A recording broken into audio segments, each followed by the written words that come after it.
Life में ना एक बात गांठ मार लो। मेरे साथ तो ऐसा हुआ है, तो आउट ऑफ एक्सपीरियंस मैं आपको ये बात बता रही हूँ कि जहां आपकी अटेंशन है, जहां आपकी अटेंशन है वहीं आपकी लाइफ में सारी एनर्जी है, और जहां एनर्जी है वहां पे रिजल्ट्स हैं। तो जहां पर भी अटेंशन है वहां पे रिजल्ट्स नजर आएंगे। Wherever your attention is, there is where the energy flows, and that is the place where you will see the results. तो अगर आपका ध्यान कहीं और है और आपका टारगेट कहीं और है, तो फिर रिजल्ट्स इसीलिए शायद नजर नहीं आ रहे हैं।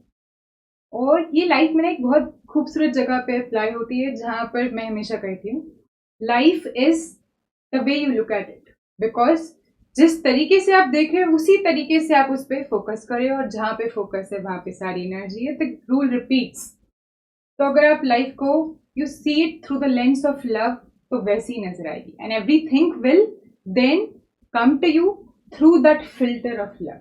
एंड अगर आप लाइफ को देख रहे हो through the lens of fear, then everything will travel to you through that filter of fear. And trust me, it works 100% times. If you think life is a place where there is lack, जहाँ पे abundance नहीं है, lack है, where if one person gets more the other person will be deprived, so trust me, then this will become true for you. But if you think that life is such that it is infinite, it is abundant for everyone at the same time, you can be abundant, I can be abundant, and we all can have infinitely as much as we want at the same time, then that will be true for you. So it is all about the way you look at the world. आपने वो line सुनिए, मेरी favourite है दोबारा से, that beauty lies in the eyes of the beholder. यानी कि देखने वाले की आंखों में असली सुंदरता है। तो अगर आपको दुनिया सुंदर नजर नहीं आ रही है, तो may be you could just remove your glasses, wash them a little.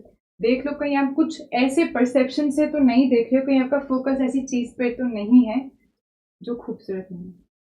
अब इसका मतलब ये नहीं है, मुझे अभी से आपके रिप्लाई सुनाई दे रहे हैं कि आपको नहीं पता हमारी लाइफ में क्या कुछ हो चुका है, आपको नहीं पता what we have gone through. So I'm not saying that life is a straight path for anyone. None of us have had a straight life. We have been through ups, we have been through downs, and that is next beauty of life, duality. We appreciate the light of the day because we have seen night. And that is why we appreciate happiness, because we have known sadness. We have been there, we have been through the pain. मैं ये नहीं कह रही कि pen नहीं आएगा या sadness नहीं आएगी अगर आप ऐसे देखोगे, अगर आप फोकस पॉजिटिविटी पे करोगे। पर अगर आप फोकस पॉजिटिविटी पे करोगे, so you will be able to see through the pain, and you will be able to learn the lessons that that pain has brought for you. बस इतनी सी बात। आई एम शिका, दोबारा मिलते हैं और बातचीत कंटिन्यू करते हैं।